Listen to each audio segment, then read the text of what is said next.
Yeah, so then let's get to the continuation of the series. Good. Here's, let me just summarize very briefly. What we did yesterday was, for the first hour, I tried to talk about the basic theory of high performance with high integrity, why, what it is, and how to do it with 6 or 7 or key principles, and under those principles there would be specific practices. And I tried to kind of go from broad concepts to give you some examples of very detailed kinds of work that you have to do to make it really happen in the real world. So that was the first session.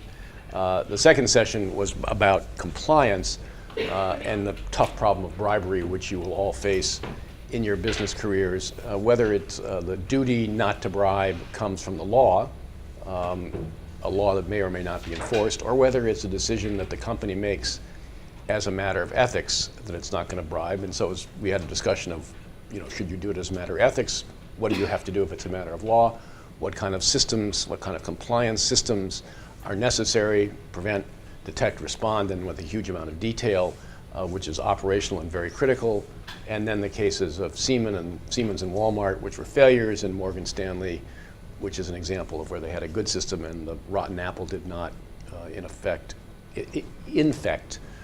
the company. So that was what we did yesterday. I have sent to Peter, and I think he may have already sent around to you, an endless stack of charts that basically is an outline of what I said yesterday, which is basically an outline of the book.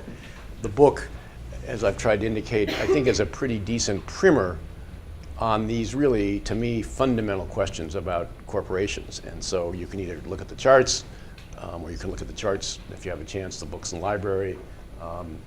It may be worth doing. So that's yesterday. Today, I'm going to talk in the first session about ethics and things that you don't have to do but may want to do, and then again, sort of why, what, and how, taking global sourcing as the example. Then we'll have a break, or I may just stop a little early.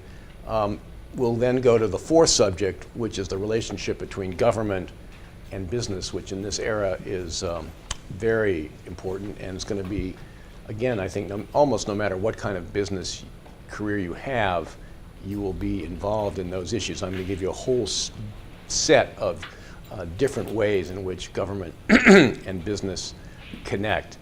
And then I will try to leave 25 minutes or so at the end for questions. So again, I urge you to interrupt if you have questions about what I'm saying. Please, please, please do that.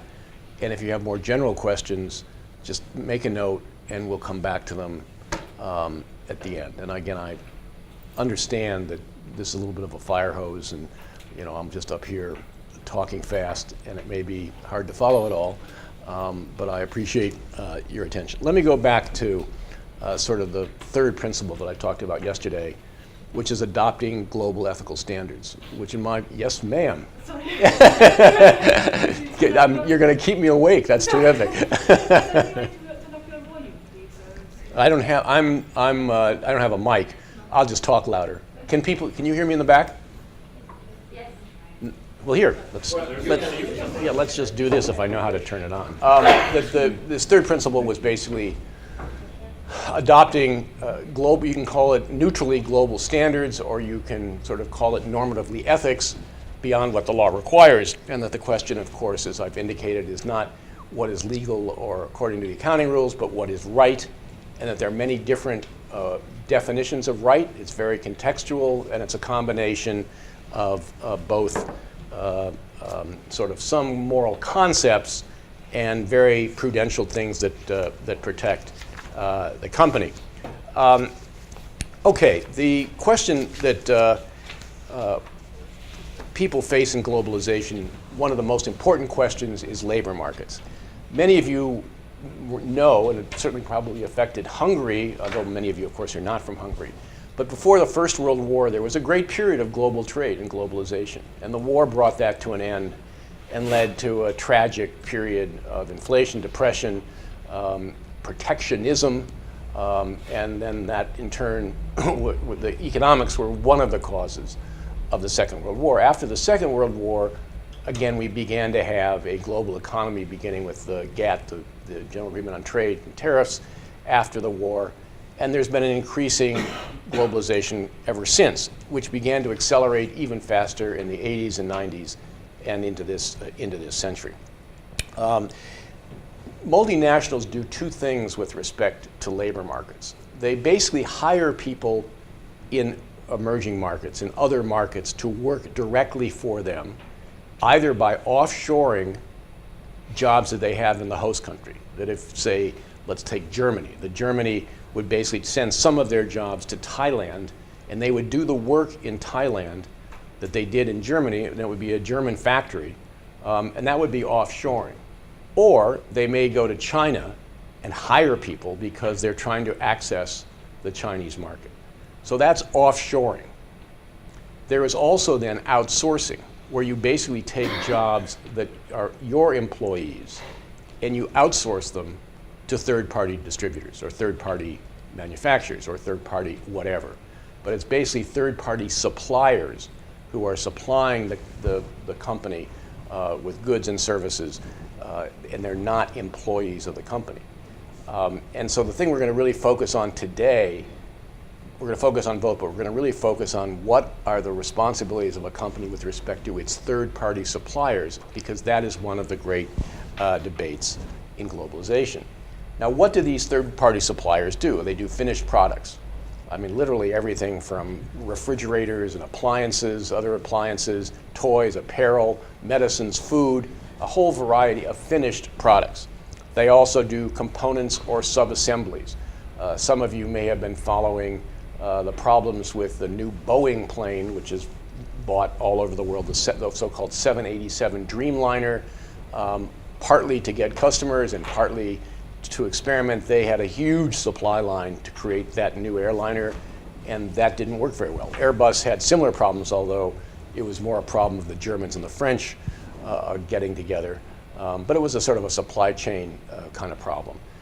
So there are subcomponent dimensions to this, or parts of medicines. Some critical ingredient in medicines may be made in China or in Asia or somewhere, whereas the finished drug is made in Western Europe or the United States or some other country.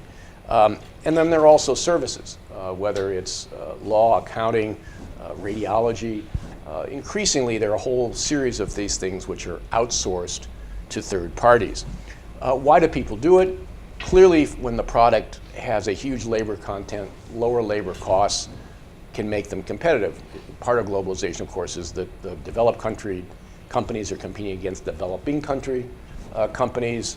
They've got to change their cost structure when you've got global competition. So clearly, cost is one dimension of it. It's also, it may be wiser as a matter of country risk to basically buy rather than make.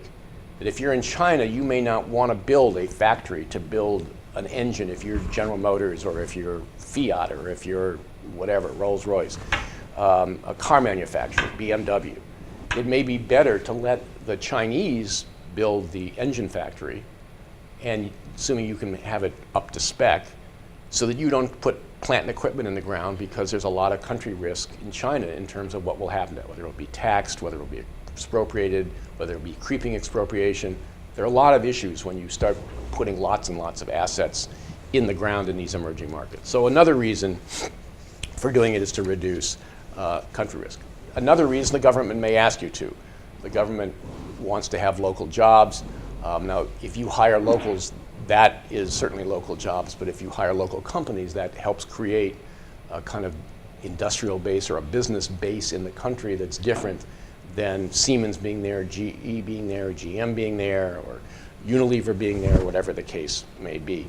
And you may also need to serve the emerging market, that the market's growing, that you're not basically building something cheaply in an emerging market and sending it back to the home country with a lower price, though there is certainly that, but that there is just enormous growth in the emerging market. For example, in China, the number of automobile units sold each year now exceeds the US. It's 15 million cars a year are built and sold in China. by all the auto manufacturers, and that involves building a tremendous infrastructure of facilities, parts, and so forth, so that the cars can be assembled in China and sold in China. So there are lots and lots of reasons why you do this. By the early 90s, this trend was well underway in the United States, and I'm sorry I don't know the number in Europe. In the United States, over the past 35 years, manufacturing as a percent of the economy has gone from about 32% to 12%. Part of that, a big part of that, economists would say is due to productivity, whether it's the IT revolution, robotics, just better procedures. Some of it is due to trade.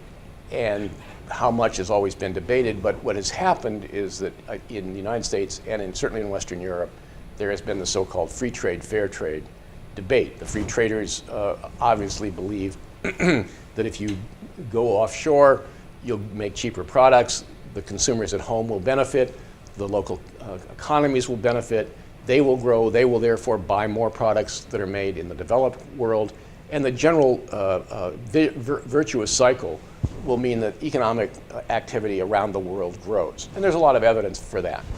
The fair traders, on the other hand, say that by doing those kinds of things, you're advantaging the elites who own stock in global companies. You're hollowing out the middle class in your home country. First, the well-paid laborers, who are the ones who get knocked off first. Then, to some extent, the middle class. I mean, to the extent, and this literally is happening, that you send slides to India to be read by radiologists rather than having it done in the U.S. When I was at GE, and one of my functions was the lawyer, just to scare the American law firms, I started outsourcing work to India because it was cheaper and the U.S. firms were ridiculously expensive. So all sorts of things are happening that affect the middle class, the less well-off in these developed countries. And so the fair traders argue, and they also would say that bad practices in environment and labor and others are exported by the multinationals. They want to get away from the social safety nets, the regulatory regimes on environmental health and safety, product safety that exist in the developed world. And so this is a huge debate. On top of that, there are just any number of interest groups who are interested in this. And I give you all this as background because if you sat where I sat, or you sat where anybody in one of these big companies sat in the 90s, you faced, and you were starting to do a lot of offshoring and outsourcing. It goes back, as I say, it goes back to the 70s, but it began to really accelerate in the late 80s and early 90s. You face this debate, and you face these choices, and you face angry or active groups, labor unions, NGOs, human rights groups, small business and other business interests who want protectionism because the products that are made more cheaply somewhere else and come back will basically undercut their pricing, and they may not be able to globalize. Socially responsible investors, of which there is a growing group. I don't know if you cover that in this class, but it's somewhere about 10%, and they have some influence. Other investors who want to go the other way want the maximum profits. Some customers are generally helped by this, that they get cheaper products in the home country. The media, which goes around and writes stories about sweatshops and terrible things that happen, and terrible things do happen. So that's a story that gets a lot of attention. Editors like to run those kinds of stories. And then, of course, the public officials. Generally speaking, public officials hate free trade publicly. They always say, England first, Germany first, US first, whatever, although they know in their heart of hearts that free trade is essential to global growth. But there's an enormous schizophrenia among public officials about what they say and what they believe, which only adds the complexity of the debate. So if you are in an MNC involved in this, you've got to figure out what to do. And there are sort of three dimensions of the things that you need to do that I'll mention today, although there are many more. And this is a wonderful problem because as business leaders, you've got to navigate through this incredible complex of economics, politics, ethics. What do you do? the three dimensions are basically labor standards and we're going to talk now primarily about third-party suppliers. Labor standards at the facilities, at the third-party supplier facilities offshore in all these countries. The quality and safety of the products sourced, not the laborers, not the standards that affect the laborers, but the quality and safety dimensions of what is being bought by the MNC. And then the dislocation of workers in your home country, in Germany or England or Italy, wherever, United States. What kind of obligation do you have to them if in fact they are displaced as you do offsourcing and offshoring and outsource? And so part of the challenge to people in your situation is to have a kind of comprehensive policy of doing this. And we're going to, as I say, we're going to focus on third-party supplier. Why do you worry about the workers at third-party suppliers? You have no legal obligation to them. They work for Widget Inc. In Indonesia or wherever. They're the employees of a different economic entity. And basically you have, broadly speaking, no responsibility to them as a strict legal matter.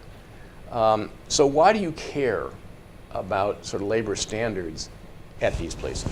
Well, one reason would be to avoid supply chain interruption, that you want them to, at a minimum, conform to whatever the local law is, even if the local law is not enforced, because in all these societies, as I mentioned yesterday, there's always the risk of a political enforcement action. There may not be regular enforcement. Enforcers may not come around and audit and inspect on any kind of a regular basis. But there are all sorts of reasons why they can show up because they don't like the multinational, they don't like the supplier. There's a competitor who's bribed them to go look at your supplier. And there are many, many reasons why there's a risk of enforcement. And so to some extent you want to avoid supply chain interruptions by enforcement, so you want them to basically comply at least with their own laws from their point of view.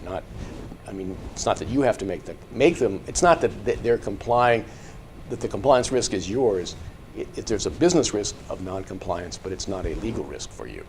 Secondly, you want to, as we discussed yesterday, internal hypocrisy is death in all these organizations. So if you both have offshoring and outsourcing in the same country, and often in proximity to one facility to another, you don't want to be hypocritical. You do not want your plants to basically have decent standards, decent labor standards, which would be the case. I'm just assuming that we would want to do that for our own employees, although we can discuss that. But you don't want there to be a sharp contrast between your employees who work 50 miles down the road from people who work in your third-party supplier 50 miles up the road. One of the first times I was in China, we had bought a factory. And just by happenstance, I was on one of my around-the-world tours, and I was the first senior person from the company to get there. It made light bulbs. And they literally, light bulbs have mercury in the process, and mercury is one of the most dangerous elements for human health. They were literally using mercury to make these incandescent light bulbs and then just pouring it into the sluiceways. Just literally, as you walked up a path, there would be a sluiceway next to the path. The mercury would go down the path and into the rice paddies. And, just appalling. Well, if you fix that happened to be our own facility, and we fixed it immediately. But then the question is, if you bought a supplier that was part of this lighting complex, production of lighting equipment in China, could you really accept the fact that they were doing the same thing, but we didn't stop it there, even though we stopped it in our own facility, and it's lethal. It's not just bad, it's lethal. So, and second reason is that you want to basically have some parity of labor standards for your own employees when you offshore, and the employees of third-party suppliers when you're outsourcing. Another reason for a company like a big multinational and it gets us back to the discussion we had yesterday about the differences between big, medium, and small, is that as an iconic global company, you want basically to be a good representative of globalization. You do not want to be guilty of the charge of globalization, that you're basically avoiding regulatory standards, wages, conditions, so on and so forth, environmental health and safety. So you want to be able to credibly say, we care about the workers in these third-party suppliers' factories, and we are trying to ensure that they have decent labor standards. So that's yet another reason. I can't get in because I'm not giving you any numbers, and we don't have a case study with form sheet, pro formas, and things like that. But basically, the idea is that the supplier will bear the cost initially, but then the question becomes, do they pass that cost? You require them to do certain things. They bear a cost for improving the standards as third-party suppliers. Do they pass that cost wholly or in part onto you, or do they eat it and have lower margins because having you as a client or as a customer is really good for them and helps them expand their business? If they pass it on to you, do you pass it on to consumers? There are a lot of questions about sort of who bears the ultimate cost if you're upgrading these standards. But just I want to surface that for the moment without without discussing it in detail.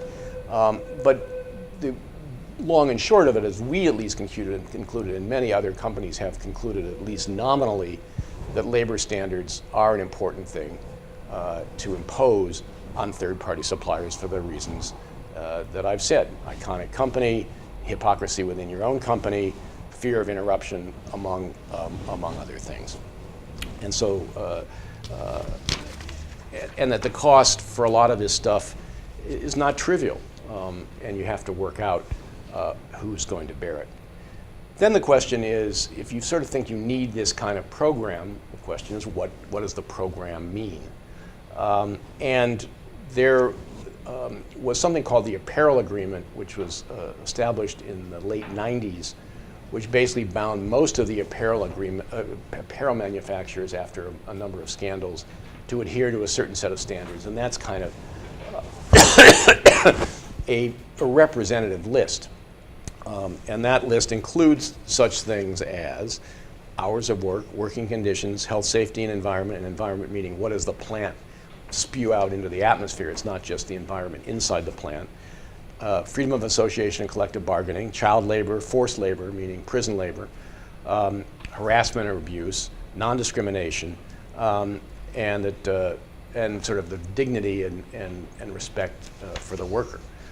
Those are sort of some of the standard elements of any workplace code that a MNC would enforce or apply to a third-party supplier. And you can have sort of, that can be in two forms. You can either do it yourself as a company, that Unilever or Siemens or BMW or Chrysler, whatever, when they go overseas, they have their own program, IKEA, they have their own program. Or you can have an association where all the members of the association agree on the terms of the code and down to some level of detail, and they also agree on third-party auditors. But rather than sort of auditing it themselves, they agree that there will be something created, a unit created that will be independent of the companies and will make sure that they're carrying out what they say they're going to do. Let's talk for a second about one element of those. Although I want to emphasize that these are not easy questions. Take the question of compensation. What's fair compensation in Western China? How do you figure that out? Do you say we're going to be in the upper quartile of whatever the wage is? Do we go to the World Bank and we say, what does it take to support a family? Do we say it's got to be above the poverty line?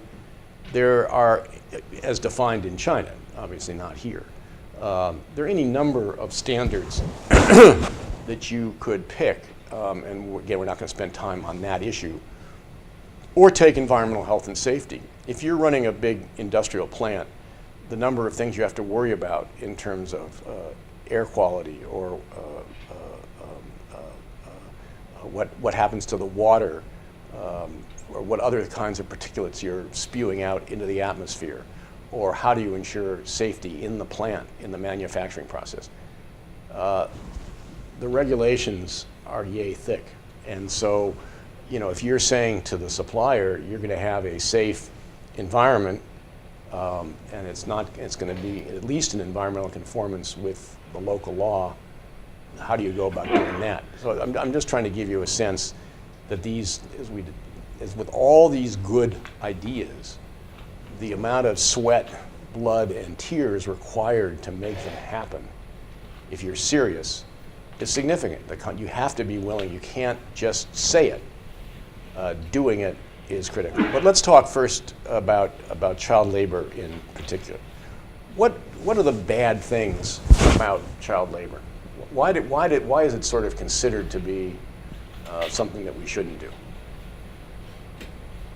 It's common sense. Yes, sir. It's an economic loss. It drives down the wages, not just for the labor, for the child itself, but for the So you assume that adults child as well. labor is cheaper than labor of older people? And Yes, it's cheaper, as well as it drives down the wages of the adults, because if you can hire a child for less than half the wage, why would you hire an adult? So it drives down their wages as well. Okay. Yeah. Takes away the child from education, so it impedes on the social mobility of the child. Right. I mean, most nations have a compulsory school age, that you must go to school until X. And often child labor is they're going to school when they're not that age. They're younger than the end of the compulsory schooling period. Yeah. Yes, like 30 years ago, when I was born, my father was managing a construction in Egypt, and first thing he did, he realized that there were child workers, and they were expelled, and but everybody at the construction was very upset because these children were working for their families. So he actually was looked at a bad person because he took away their wages. So how would you deal with a situation like this? We're going to get to the. I just want to list at the moment all the harms. Any other harms? Yeah. Child laborers might be more easily intimidated, and for that reason they might not be able to express their concerns or their wants as employees. So they can be psychologically abused. Yeah. How else could they be abused? Sexually. I mean, they're very vulnerable. Presumably, again, we're positing some broad effects, and we need studies, but it makes sense that they are more vulnerable to all sorts of abuse from managers than a 25-year-old man or even a 25-year-old woman, depending on the culture of the society. A 12-year-old or a 13-year-old is going to be more vulnerable to those kinds of issues. What else? You guys have forgotten, sort of haven't hit one really critical thing. Safety. Yeah, I mean, danger that affects, first of all, depending on the process, it may be much more dangerous for a child to be involved in some industrial manufacturing process. Or the child may be more susceptible to disease from exposure to whatever is going on in the plant. Sometimes maybe not, sometimes a chemical is bad for everybody, but sometimes the child may be more exposed. So these are all very serious, whether it's abuse or sort of driving down the wages for the other people, lack of education, social, psychological, sexual abuse, just dangerousness. Child labor is generally considered to be a bad idea until you've reached school age, which is the time at which society has allowed kids to go into the workforce. Are there any good, as you're sitting there as a company trying to figure this out, are there any good kinds of child labor? Anybody? Are there situations where kids should be able to work? Not 8-year-olds, but 12 to 16, which is kind of a vulnerable age. Yeah. There's an example with the Amish, and there's, I think, Eddie, you have to be 14.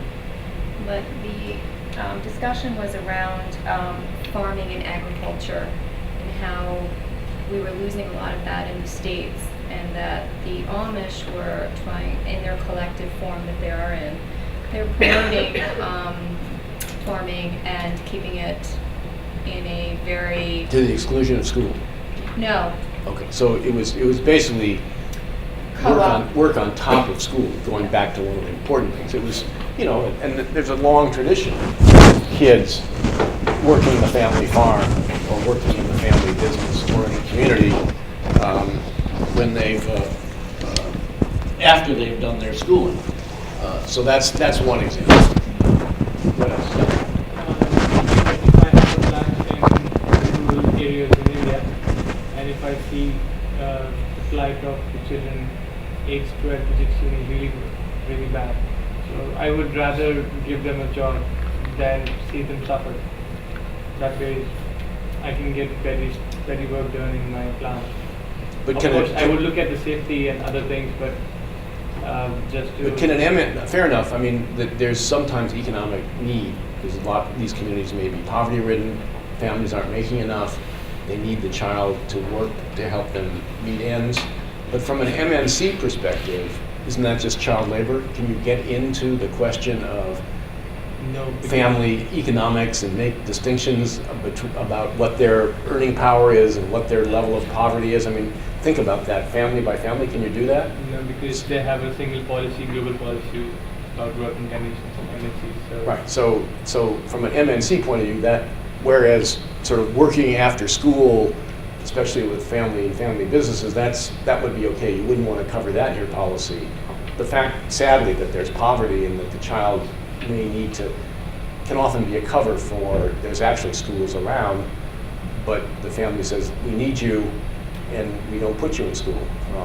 And so that's I guess you're saying, and I'm pushing you to say it, but that's not a good kind of child labor that MNCs can recognize, because it's way too difficult to ascertain when it really applies, and it's often a pretext for injuring the child. Any other kinds of good child labor? Yeah. Summer jobs like paper route. Sure. Yeah, I mean, obviously vacation things. Anything else? Yeah. More high-profile jobs like acting or professional sports, but a lot of these people also... Right, and that's not trivial. I mean, given the growth of the communications industry in the world and the fact that producing content as opposed to distributing content is a huge deal, but everybody's producing content. You know, Netflix now makes it HBO. I mean, they make their own shows as well as distributing shows. That's not trivial, and it can be true all the time. So you might have an exception for acting, or you might not. I mean, that's a debate that you have. Yeah. But again, that's no different than any other type of child labor. Who's it good for? It's not necessarily good for the child. It's good for the producer of the production. Right. Because you look at child actors. And Right. Although, again, if it could be combined with schooling. it can, but it's no different working on a film set than working in a factory. If this child ends up exploited and, you know, And disadvantaged, subject to all the sort of psychological and sexual. sexually abused or whatever. Right. I think there was just a case in China Can't see you. regarding internships. And I'm not sure the specifics, but I do remember reading that these were students in the high school level, Right.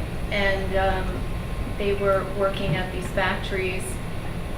There is a major company, I'm not quite sure, sorry, but it's a huge crackdown in China now because they were calling them internships.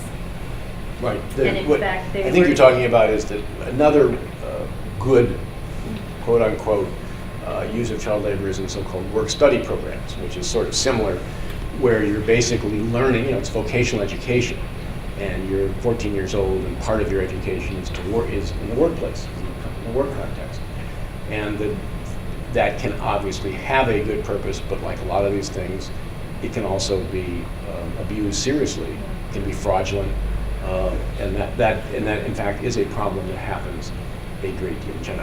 I do this good bad thing because you as business leaders have to figure out what your policy is going to be. Another sort of frame of reference for this is the conventions on child labor. And you didn't really have it, again, I was trying to just give you a little tiny bit of reading, which even that you probably weren't able to do given that you're in the semester. But there are a whole series of conventions, international conventions on child labor, the International Labor Organization, the UN, what have you, that talk about different standards for child labor. And some of them are quite vague and confusing. They say that it would normally be 14 if that's when school ends, but it should be 18 and over if it's very dangerous work. But if it's only partly dangerous work, it should be 16, and it's up to the state to decide that is basically enacting the law. So these conventions, although they sort of give you a general direction and have certain elements that are important if you're a business person, first of all, they're not binding, as we discussed yesterday in the bribery context in terms of OECD convention.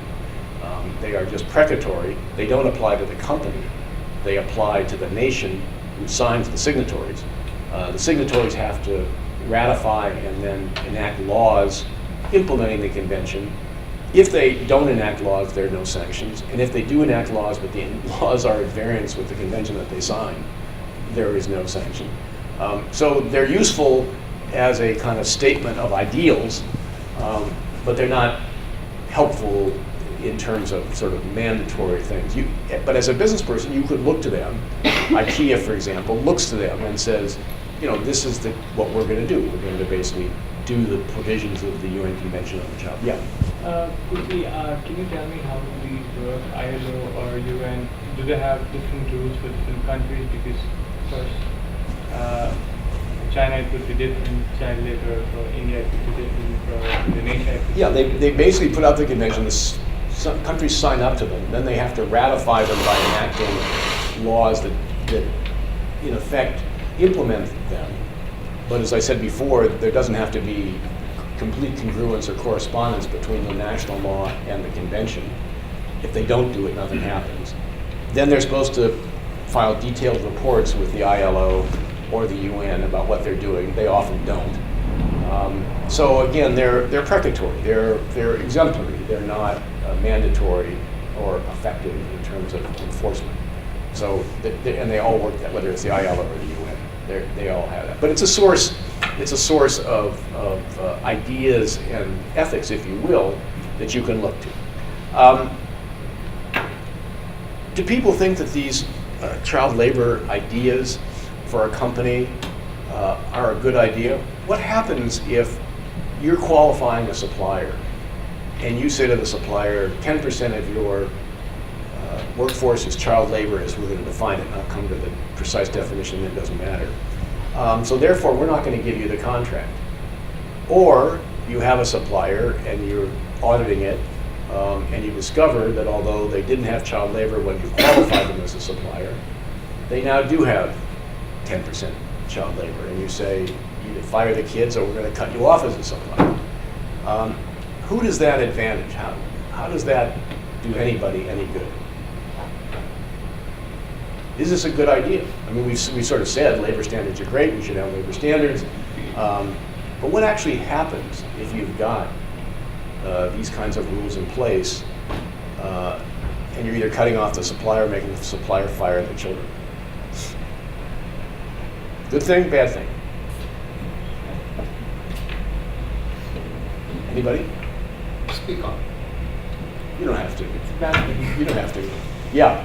I mean, my honest answer is that's not a good thing or a bad thing. Obviously, it's bad because these children don't have anywhere to go, or else they wouldn't have been there in the first place. Their families either have let them go and don't know they're there. But I mean, it's the only choice. You can't fund a third party supplier that uses child But labor. is that because of your interest? Because you do not want to be held up to ridicule in world opinion, because world opinion sort of is against child labor? Revenues pretty directly. What? World opinion can affect revenues pretty directly. Yeah, but I'm saying, are we helping the children or are we just helping ourselves? A little bit of both. I don't know if we're helping. How are we helping the children? How are we helping the We're children? not. that's the bottom line, is we're not, but it's the Isn't only. this somewhat paradoxical?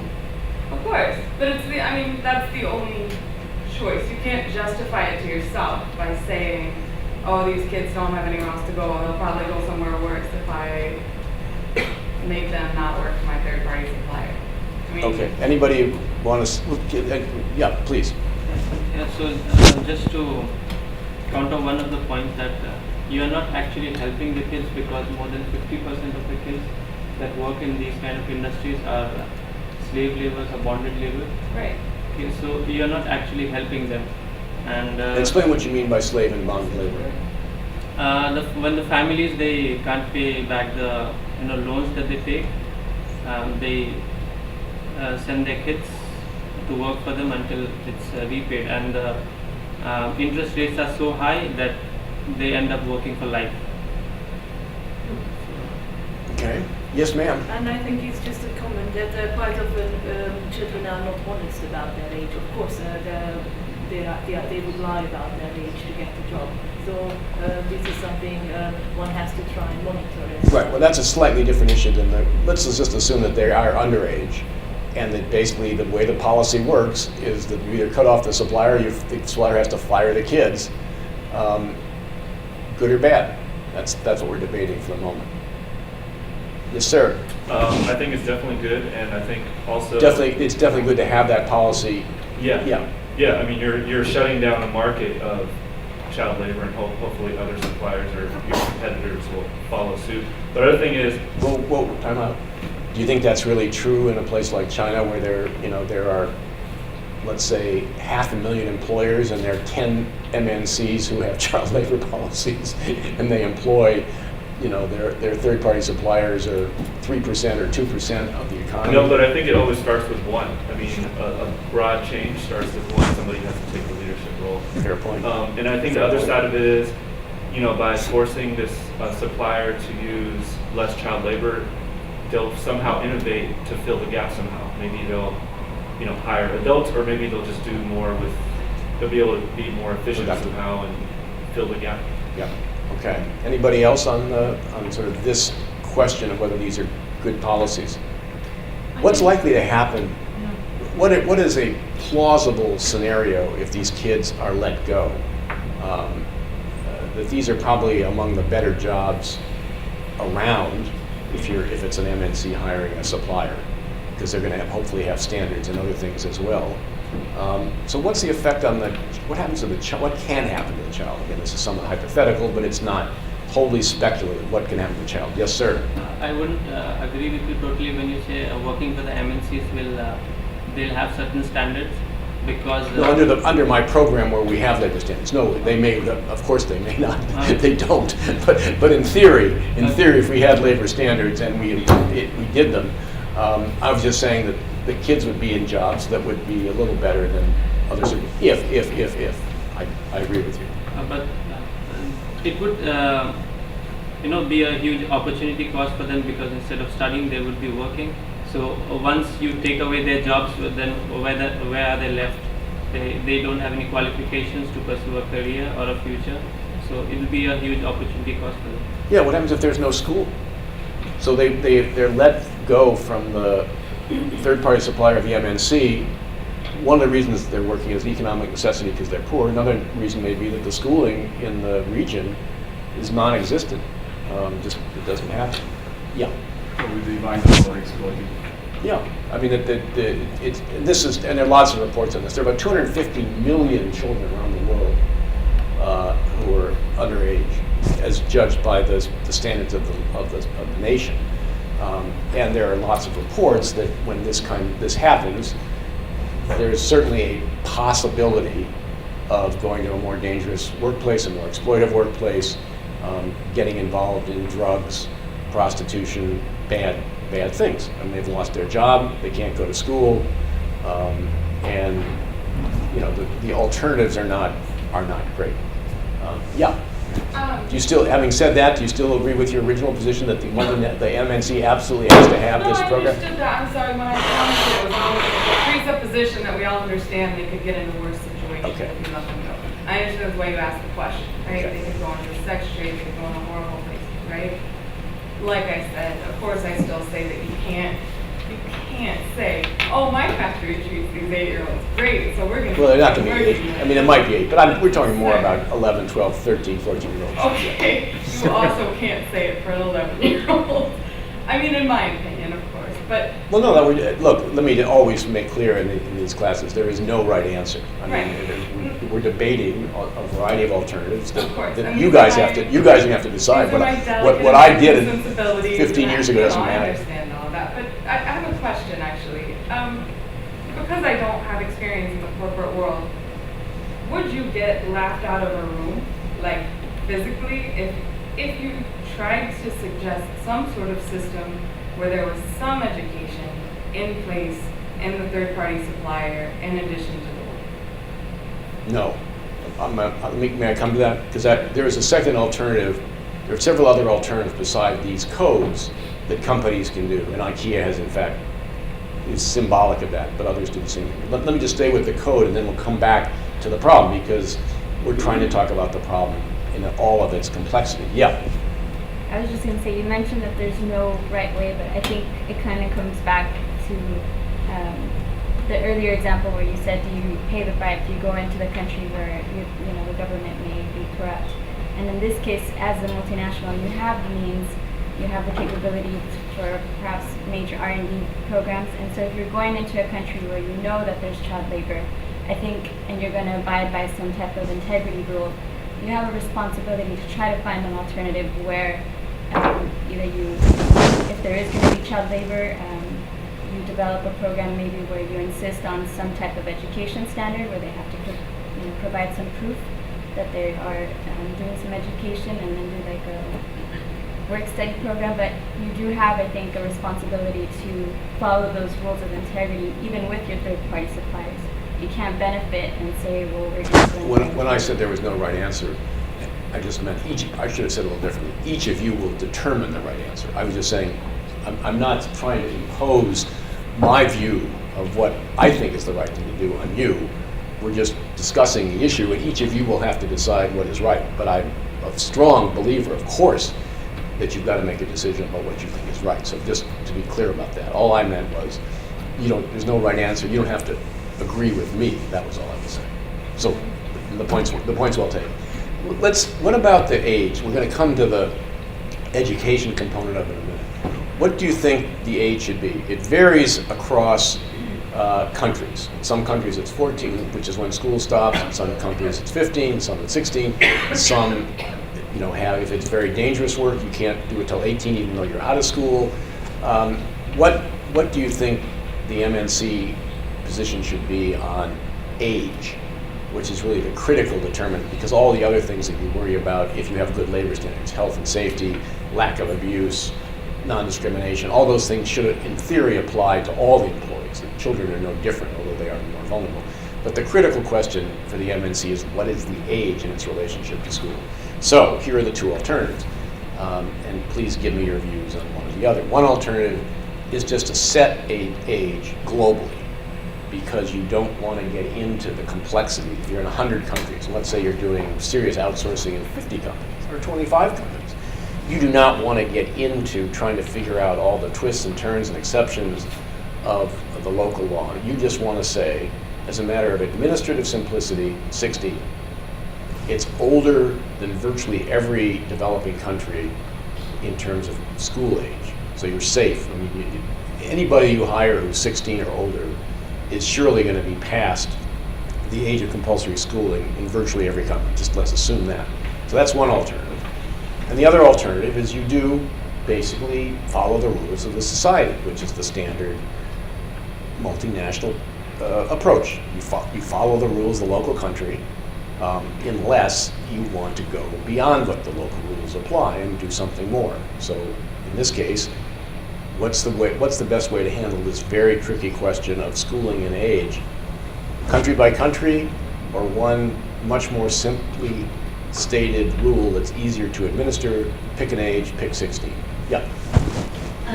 Which way do you want to go? Well, I don't want to make it so black and white. I am leaning towards something more of a compromise there, but I think I would go for the one standard. But I think having just saying 16 or whatever, 14, I think that's a little bit harsh.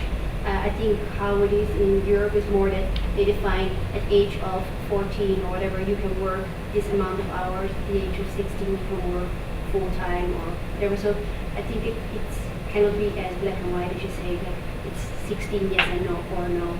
It should be more. Okay, well that's another alternative, although it involves some administrative complexity. I mean, remember, these aren't your employees. You've got, the company I'm talking about has 320,000 employees. Okay, that's a lot of folks to keep track of. And then our suppliers have got another 100,000 employees. And you're going to start applying a sliding scale thing that requires a fairly sophisticated determination about precise hours that they're working and so on and so forth at varying ages. I mean, it is a intellectual alternative. The question one has to ask is it administrative? Is it meaningful to you? Yes, sir. Well, I think you can get away with it. You just have to commit to that administrative responsibility. You what? You have to commit to that administrative responsibility. And yes, we hire 12-year-olds, but we also guarantee that they're schooled, Monday to Friday, that they're not exploited, that they're not this and they're not this. And yes, they work for us 8 hours a day on a Saturday. And for me, there's no problem hiring a 12-year-old. But you have to commit to all the other aspects of their. Well, you can commit, but can you implement? Well, I mean, you can can't, commit. It's easy to commit. The question is, can you? Well, you make that a priority. Can you deliver? Well, is it worth making it a priority given that your global business facing 1,000 problems? Is it worth it? Yeah. I mean, to try to hire these people who are underage. Again, I'm asking you guys a question. Right, but then one age, simple administrative standard. Is it worth committing to the health and safety of an 18-year-old? It's kind of, is it? I mean, at some point you have to decide what your priorities are. Well, again, we're getting to the next question, which is should multinationals do anything about it? Should do anything about anything at all? Exactly. No. Should we be doing about the social conditions that give rise to the poverty, which gives rise to the need for child labor? I mean, that's the next question, but we're not quite there yet. And you want to argue for which standard do you want to argue for? Well, I think you have to go by the rule of law in that country. Why? Because rule of law is rule of law, and no matter what. No, but global part of the whole pitch here is that the whole thing about ethical standards is you do these things beyond what the law requires. It's not that you're violating the law. You're just going beyond what the laws require. You have a slightly more stringent requirement. Well, if I'm Del Monte and I'm going to go into Latin America, I want to know what is the age for the working, minimum age for the working. So I don't want to put someone below that age. I want to go to the standards of the rule of law for that country. And if they permit 8, 10, 12-year-olds to work in the fields, then I would feel comfortable as a multinational that I am working within the law. Okay, so you would say that if we basically set our own standard that's higher than local law, we're the classic bad liberal imperialists. We're imposing either our values or our needs on these countries. Countries have made a determination, I'm sure with great care, about 14 rather than 16 or 15. I'm sure it has nothing to do with pure economics or the best interest of the child. It's always been under a best interest of the child standard, and we should adhere to it. And we shouldn't be liberal imperialists and impose our sort of bright line, simple rule on it. Is that what you're saying? I'm not that we go above it if we choose to, great, but well, that's not that. But that's the issue. Do we choose to go above it? Do we choose to say 16 as opposed to 14? That's exactly the issue. I think that these countries are all going to have variations: 14, 15, 16, a lot of conditions. We have cases with the consequences of that in the United States. Kathy Griffin and her clothing line, she was obviously producing in a third country that was using child labor. And well, they were violating the child labor laws in that country too. Gifford, yeah. So she did violate, but if she chose even to go into a country, I believe that where 12-year-olds and 15-year-olds were permitted, I think the United States buyer, the consumer, still views that as child labor, even if it is rule of law in that country. The question is, as a multinational, how does your consumer view that? Well, that is a question. It's not the question. It is a question. It is a question, and I think that she may not have recovered from that. It was a real detriment to the brand. Right, but you're talking actually, in fairness, about a different situation. You're talking about a situation where she's violating local law. I'm saying a choice that your standard in this policy is either you follow local law or you set your own standard that's going to necessarily be higher and simpler.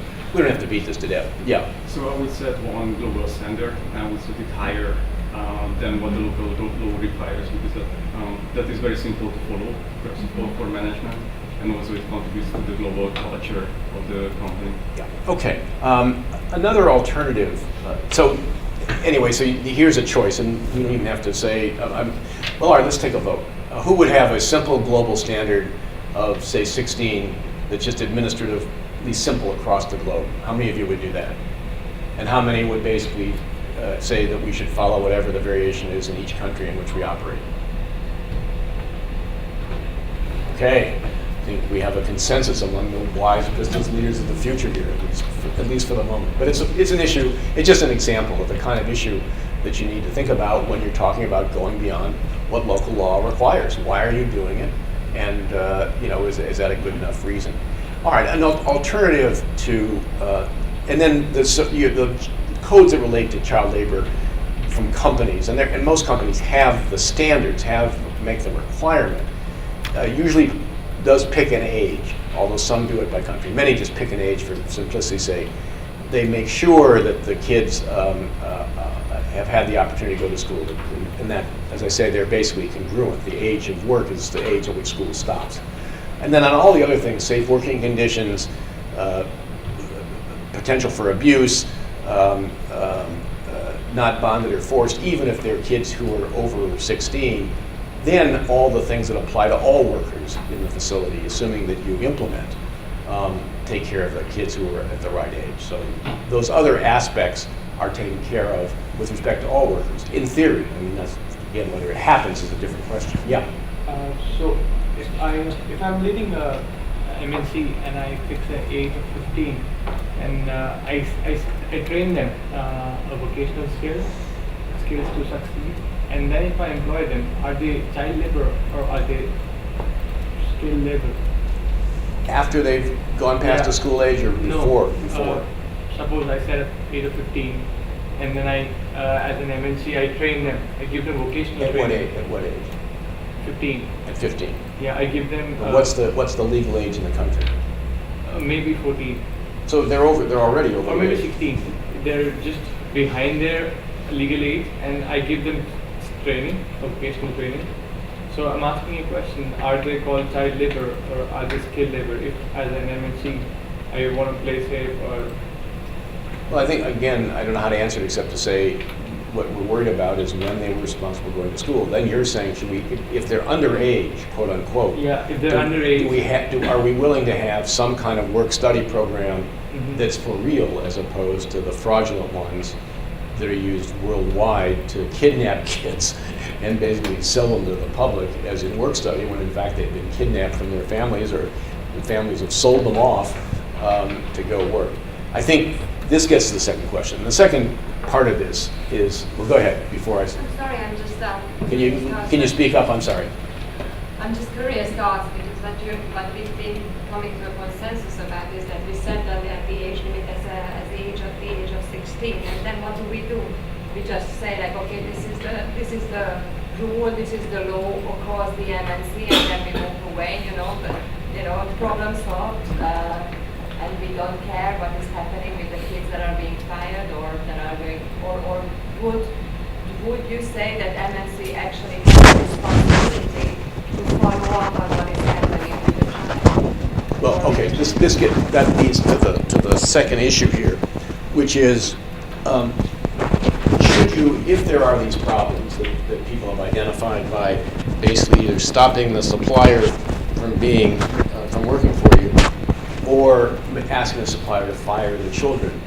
And the underlying problems in these societies, let's take carpet making kids in India, which is the classic case. And there's terrible poverty and they have to work.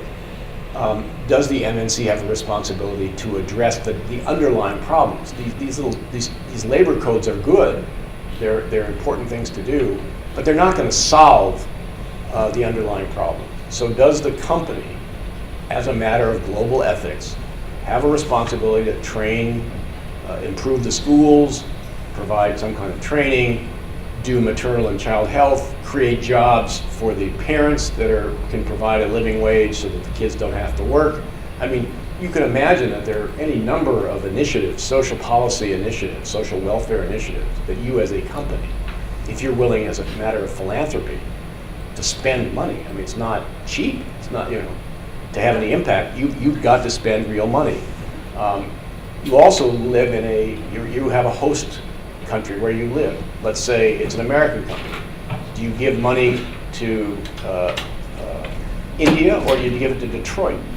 Or do you give it to some poor part of the UK or Germany? If you only have a limited amount of philanthropic funds, I mean, you're not a charitable organization, you're a business, you're trying to make profits. So that companies tend to give about 1% in philanthropy of their revenues. Just rough number. That's sort of a standard for big companies, which can be $1 billion. I mean, it can be also to save tax credits? What? They also save tax credits? Yeah, but it's still money. It's cash that's going somewhere else. It's not going to new products. It's not going to the workers. It's not whatever. So it's philanthropy. And so the question is, to deal with these, these terrible underlying problems which give rise to child labor, should you do that? IKEA, and again, when I teach this issue in a full course, we do a lot of reading about IKEA, which is well known for having a social welfare program for the kids and families in this part of India, which has had some success, but it cost them about $20 million a year, which by some lights is a lot, and by other lights is not a lot if your revenues are $10 billion. So I think we're going to leave that and not really debate it unless someone feels very strongly about what they should do. But it's the dilemma. It's the dilemma that starts right from the beginning. And to some extent, companies cannot be social welfare organizations. They can do some modest amount of philanthropy, but there shouldn't be any illusion that they're really solving the problems. They are making an advance that affects some people in a positive way, and that may be good enough. I mean, every soul affected in a good way is a good result, even if you haven't solved the underlying problems completely. And that's the dilemma, without getting into the details. Where do you spend it? With what kind of impact? And these two are fundamental issues that you as business leaders face, because you will do some philanthropy, you will face problems like this one, where as a matter of child labor practice, you're not going to employ 11-year-olds in dangerous facilities. You're going to make the suppliers get rid of them, but if you get rid of them, that they're facing terrible problems, and so therefore you have some kind of obligation to in some way address that. Let me just put that problem on the table without getting into it, but it's a very real thing, and these are not exclusive. You can have a child labor standard set of rules that applies to your suppliers, but you can also have a social welfare activity in a particularly sensitive community. They're not inconsistent, they're in fact complementary. It's more a question of resource allocation than anything else. Anybody want to make a comment? I really got to move on. Yeah, quickly, yeah. In your opinion, what are the moral implications of, say, outsourcing a factory from Detroit to India and then putting the philanthropy back into Detroit? I mean, how do you justify something? Easily. I mean, that it won't be quite that stark. But if you have to compete globally, and what was being done in Detroit is just not economic, you simply can't do it. You could basically move the jobs and then do a different kind of redevelopment in Detroit with a different kind of workforce and a different kind of economy, that the economy had to change. That the old manufacturing economy was outdated. I mean, it just couldn't exist anymore. It couldn't exist because of the economic pressures of globalization. Doesn't mean you couldn't go back in and do high-tech startups, gentrification that tried to attract different kind of people, redo the economy, which is happening in a lot of these things. So it's never that stark. No, it's a good answer. But I think as a general matter, you could easily justify it. It's a good answer. Second quick question, how much do tax breaks come into play when deciding where to give the philanthropy? I mean, again, truly business courses, whole years are taught on supply chain and all the different considerations, costs, safety, all these things go into it. So I can't answer it Of course they have an impact. Depends how big they are, how durable they are. You know, you get a tax break for 2 years, and then if the government is basically either corrupt or can change its mind, it can be gone. They attract you, you're there, and then all of a sudden the tax break. There are a lot of considerations on that. Yeah. I just want to make a quick comment that I like to compare today's child labor to slavery in the United States. And when there was an argument to abolish slavery, a lot of people would say, well, you know, if you free the slaves, what are they going to do? You know, they're going to be helpless. We have to worry about this. And I think some of us are sort of making that argument right now. You know, if we leave these children to the streets, I think obviously some bad things will happen to them. But I think we can't think that far. I think we have to, you know, create. You say we have to deal with the ill that's in front of us, Yeah. and the consequences. We'll deal with the consequences. That's a different conversation. Yeah. If I'm hearing you right. Exactly. I would distinguish between a 12-year-old and adult slaves who were capable of, obviously, of being free people, and were, although it took us 100 years to even begin to help them realize their rights because of segregation and Jim Crow. But that's not what this class is about today. Okay, let me. I've only got 10 more minutes. As usual, we've tried to cover an awful lot of stuff. The how is very important, as is always the case. So let me give you a couple of the how issues very, very fast. First of all, how do you know they're that age? Let's say you set your age. How do you know? I mean, there aren't birth certificates. You can ask the employer to certify, the third-party supplier to certify. But in a lot of these countries, you don't know. And you know, if you go to these countries, just like teenagers anywhere, you look at someone, you know, they're very mature 12-year-olds and they're very immature 18-year-olds. And so just eyeballing them isn't going to help you very much. So just start with that problem. Very, very difficult. Secondly, you know, you put up with, you have independent auditors, not just on child labor, but on all the things that you're doing, or do you basically do it yourself and then publish what you do in your citizenship report, so you are basically giving people an opportunity to verify what you're saying. That is a big issue because these industry associations kind of do level the playing field, but they may not do it as the way you want to do it. They may not go as far as you do. There may be a common denominator that's not as high as you want to go. So whether you do it by yourself or do it part of an association, whether you have independent auditors or don't, is a very big issue in this field. The apparel industry did it in the 90s, although not with respect to safety. I mean, I really want to talk about Bangladesh for a second. And the electronics industry has not done it. You read about Apple.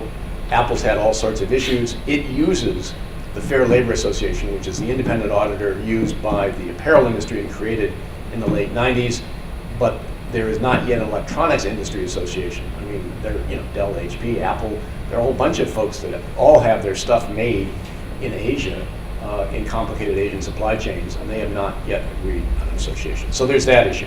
There's the contract. This is all private ordering. This is what's interesting about this is it's not, although there's local law in the background and there are these conventions in the background, it's basically the relationship with a third-party supplier is contractual. It's what you guys decide. So what do you want in the contract? Well, you want them to certainly certify that they're doing these things. You want them to give some proof of the kinds of processes that they use to make sure that the goals are carried out.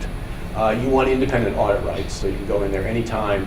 You don't have to just tell them 6 months in advance. You want to be able to show up with a dawn raid or something that you want a unilateral right to terminate. You don't want to have to go to arbitration on this stuff. If you can get these things in a contract, and big companies can get them and smaller companies can't.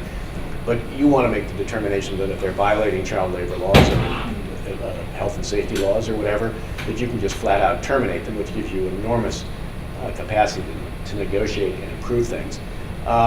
So then there's a question about level of suppliers. Do you worry about the first tier supplier?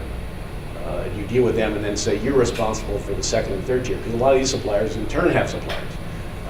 Or do you basically look at all the tiers and applying your standards? That's a huge question, because you can have thousands of first tier suppliers and they in turn have thousands of sub-tier suppliers. So that's a really big question. And then you have to do training not only of your own employees but of the third-party suppliers. You've got to monitor, you've got to evaluate, on and on and on. The only point is the implementation problems here just as in all the other things we talked about, are very significant. And you've got to commit to do it from soup to nuts. If you're going to have a program like this, you cannot be a hypocrite and announce it, trumpet it, put it in your glossy citizenship report, and then not do it. You got to do it. Yeah. Oh, I was just wondering what your opinion was on a multinational placing standard on their first-tier suppliers, saying, you know, you have to deal with these suppliers on a second and third tier level. Yeah. How effective is something like that? Or well, again, it may be second best. I mean, that in these cases, it's because of the complexity of evaluation of data. You're going to make best efforts, but it's not going to be perfect. So you may say that the balance between chasing every sub-supplier as opposed to putting it on the first-tier supplier, and then if you find a problem, they get terminated. It's just a trade-off between how much complexity.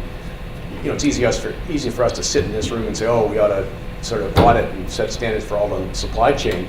But in practical terms, that becomes an important why I thing. ask, I'm just thinking all the way down to the nuts and bolts and the chips and the wires. Well, and you could make everything that exceptions. I mean, you know, something like that. Yeah, if it wasn't safety critical, or if it was, you know, if it was. But look, in the company I work for, in fact, we did very quickly. Running out of time. We did have some exceptions. One exception was if we had owned an equity interest in the first-tier supplier, so we were part owners of it, then we would look at all their suppliers, number one. Number two, at one point we owned a television network called NBC. NBC had a lot of consumer products, hats, t-shirts, mugs, duffel bags, whatever. If the company was making, if the supplier was making consumer products, then we went to the sub-tier as well, because that was going to be very visible to the consuming public. And if the jobs had been moved recently, in the last 3 or 4 years, say whoever the Detroit example, if they'd been moved out of the United States, just because there would invariably have been very violent press if you take people out of Akron, Ohio, and move them to Guangzhou. The congressman, the senator, the mayor, everybody's on your case for doing it. There may be very good business reasons why you have to do it, but then you want to make sure that not only if you're outsourcing, not only is the first-tier supplier doing the right thing, quote unquote, but okay. So there's that. Anyway, that's labor standards. The next issue is quality and safety, and there have been many issues of late where ingredients that go into medicines that are made in China are basically adulterated, or toys made in China by companies like Mattel have magnets that fall off and kids swallow them, and magnets in the stomach are not great for health. But there are a lot of quality and safety issues.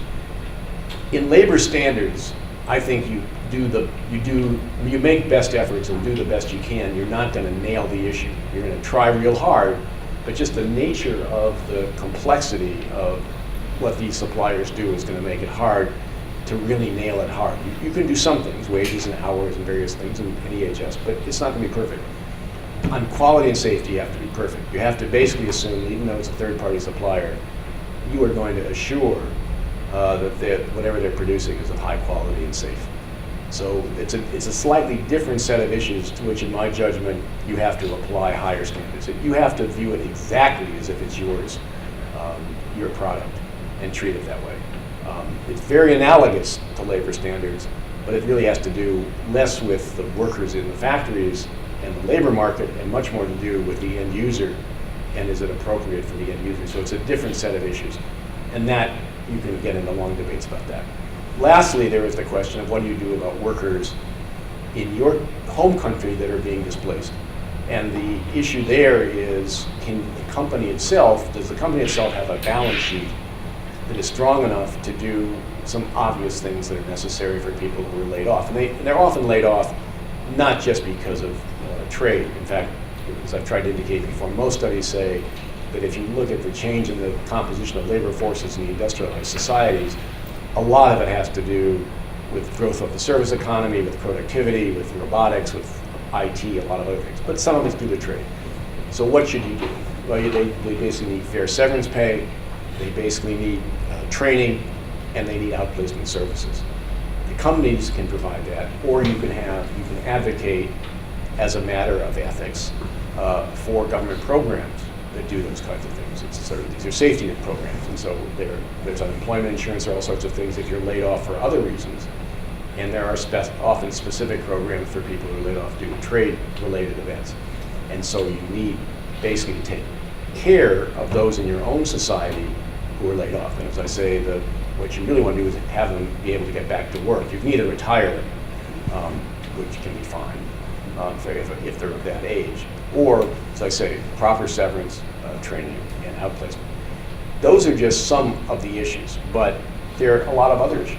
In China, for example, there's been a big movement towards labor law reform. So how does an MNC play in a local debate in China about labor law reform, which is completely different than what we would think about as labor law reform in Europe, where the laws are well developed over 100 years and can lead to actually fairly rigid labor markets, as you know, or the United States, where there's a framework of law where the markets are not so rigid, but there's still plenty of law.